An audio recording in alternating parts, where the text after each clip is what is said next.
Night is a patient predator.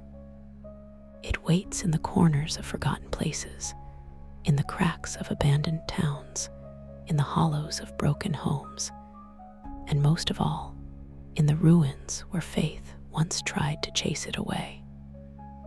Among these forsaken sanctuaries stands one structure the world deliberately turned its back on, the old church of Santa Luz. Time did not destroy it. Fire did not claim it. What dwelled inside remained untouched, unchallenged, and undisturbed for decades, until the night a lone traveler stepped inside. This is what happened after the church awoke. The fog crawled through the bones of Santa Luz like a restless spirit seeking a body. Strange stories followed this place, whispered by people who never dared return. They said the church at the far end of town was not merely abandoned. Its silence was deliberate, its shadows alive, its doors forever waiting for the next curious soul foolish enough to enter. Elias, a historian who fed on forgotten mysteries, arrived under a moon as thin as a knife. He had chased rumors of the church's final mass for years. Every archive hinted at a tragedy. Every record abruptly ended. Every map quietly died at the edge of this town. He believed truth slept beneath the ashes of catastrophe. He did not know that some truths sleep because they must not wake. The church tower loomed above him, half collapsed, yet still eerily imposing. The iron cross at its peak was bent sideways like a withered finger, pointing toward the sky in accusation. The cold wind carried the scent of old stone and something faintly rotten. Elias pushed through the thick grass choking the path and approached the warped wooden doors. They stood slightly ajar, as though already expecting him. The moment he touched the door, a deep vibration ran through the wood, subtle, like a long exhale after a prolonged sleep. The interior swallowed him. His lantern flickered helplessly, its glow trapped beneath a suffocating veil of darkness. The air inside was colder than outside, unnaturally still, as if the church sealed itself from the living world. The nave stretched into the shadows, its pews overturned and splintered, its floor littered with fragments of stained glass that glinted like broken eyes. Elias moved down the center aisle. Each step stirred dust that rose like faint smoke. The murals on the walls warped under the lantern's glow. Figures once meant to represent saints now appeared stretched, their limbs elongated, their expressions twisted into silent screams. Their eyes had been gouged out or erased, as though something licked their faces clean.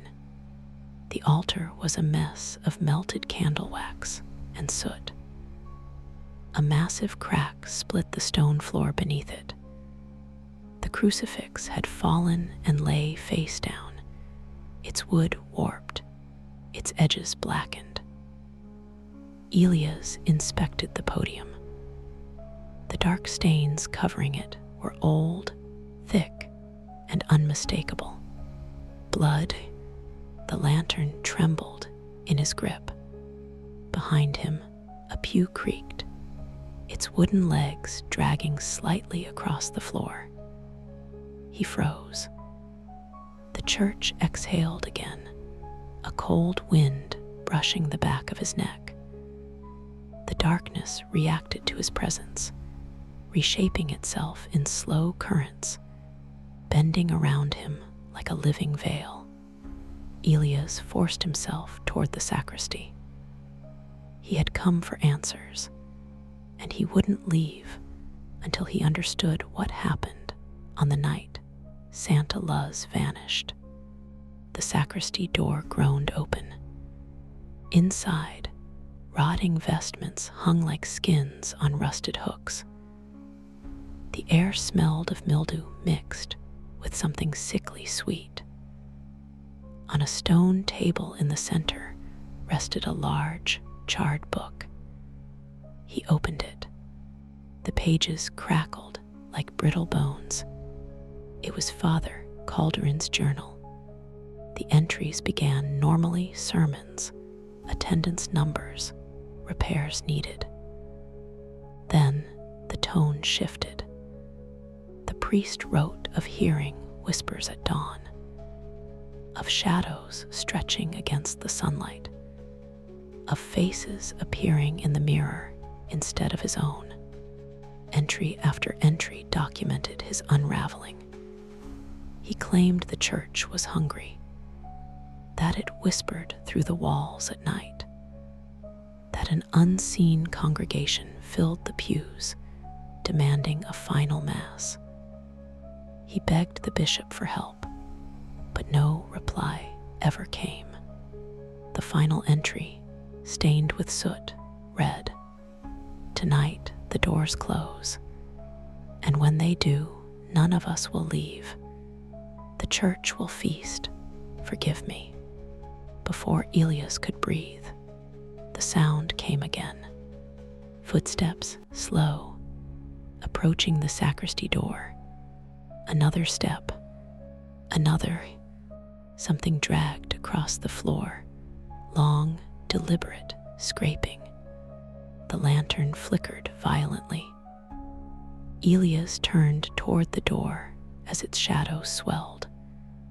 The knob twisted. The wood shuddered. The chanting began soft, rhythmic, like dozens of voices whispering in a forgotten tongue. The door opened by an inch. Darkness seeped inside. Something shifted behind the crack. A silhouette tall and misshapen, its outline warped like melted wax. Elias backed away. The chanting grew louder. The walls vibrated. Dust fell from the ceiling like ash. The floorboards beneath him pulsed, faintly beating. The lantern died. Total blackness swallowed him. Then slowly, faint moonlight crept through a shattered window, revealing the thing standing in the doorway. It wore ruined priest garments. Its skin hung loose in charred, molten folds. Its eye sockets were empty voids.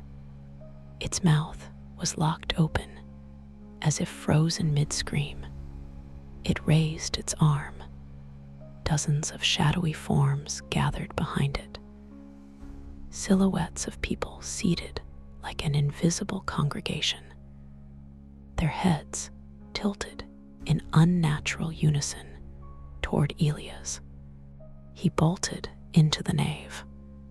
The pews moved again, this time suddenly and violently, sliding to block the path, rearranging themselves into aisles that guided him deeper, not toward the exit. The church walls moaned, their stones shifting like ribs expanding after a long breath. The murals writhed. The faceless saints stretched their arms outward as though reaching for him. The floor trembled. The church was waking. It had been starving. Elias tried the main door. It slammed shut with earth-shaking force. A booming, hollow thud echoed across the nave like a heartbeat from the depths of the building. The air tightened, squeezing his lungs. His breath came out in trembling white puffs. The chanting swelled, It layered upon itself, whispers on top of whispers, each voice overlapping, rising, twisting. A choir of souls trapped in time. The priest slowly entered the nave, gliding above the floor, motionless except for its robes that drifted like smoke. Behind it followed the congregation, hundreds of transparent figures slithering from the shadows, their forms glitching in and out of existence. The altar cracked wider. A gaping fissure opened beneath it. A cold wind surged upward, carrying the smell of burnt flesh and ancient soil. Faces surfaced within the darkness of the chasm, distorted, screaming, clawing upward, swallowed again by the abyss. Elias stumbled backward. The pews shook violently. Hands made of shadow and dust crawled along the floor, grasping his ankles. The church groaned like a creature stretching its limbs. Every stained glass shard vibrated with an otherworldly frequency. Father Calderon's burnt figure lifted its arms, as though beginning the first ritual of the final Mass. The congregation responded with a single thunderous breath that extinguished every trace of warmth in the air. Elias tried to scream, but his voice failed. The shadows surged forward. Dozens of hands, cold, brittle, weightless, yet powerful, dragged him toward the altar. The fissure widened, the abyss swirling with tortured shapes, begging for release or dragging others down. Elias fought, but the church had chosen. The last Mass demanded a new offering. The altar glowed faintly red as the floor gave way. Elias fell forward, consumed by a tidal wave of darkness that pressed against his skull and chest, pulling him into the chasm where the lost congregation writhed eternally. The church shook once more, then it fell silent. The pews slowly returned to their original positions. The crucifix shifted upright. The murals stilled. The darkness folded itself neatly into the corners, and the church returned to waiting. Its doors remained slightly open, inviting, breathing, silent, patient, and so the old church of Santa Luz remains, a hollow monument to a ritual that never ended, its hunger unsatisfied, its congregation forever incomplete. Travelers who pass near the town avoid looking at it, for sometimes, on windless nights, they swear they hear chanting rising from the ruins. The church takes its offering slowly, one soul at a time, knowing that sooner or later, curiosity or desperation will lead another wanderer through its welcoming doors. The last Mass was never abandoned. It simply awaits the next believer.